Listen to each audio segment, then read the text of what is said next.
Welcome to the Salmon Runs YouTube. Enjoy the video. You start by preparing the helmet and phone.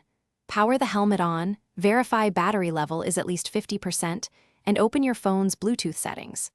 Once done, remove any old pairings from the phone so the helmet can be discovered cleanly. This prevents address conflicts.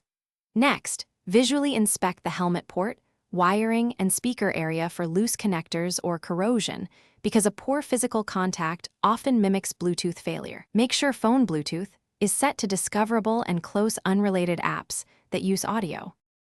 You now perform the actual pairing.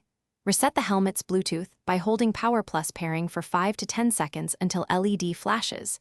This clears transient faults. Then immediately start a fresh scan on your phone and select the helmet's model name when it appears. When prompted, enter or confirm the passcode, usually 0000 or 1234, and grant permissions for media and calls so audio routes correctly. If pairing stalls, cycle the helmet power once and retry because timing between reset and scan. You finish by verifying functionality. Play music, make a call, and check microphone quality while riding at low speed. Adjust helmet and phone volumes to match. If audio is distorted or features missing, check for and install firmware updates through the manufacturer app because firmware often fixes codec and pairing bugs.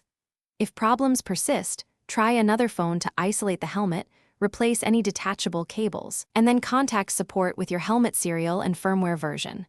One tip: if intermittent, receipt internal connectors, poor contact is common. Thanks for watching. Consider subscribing if we helped you.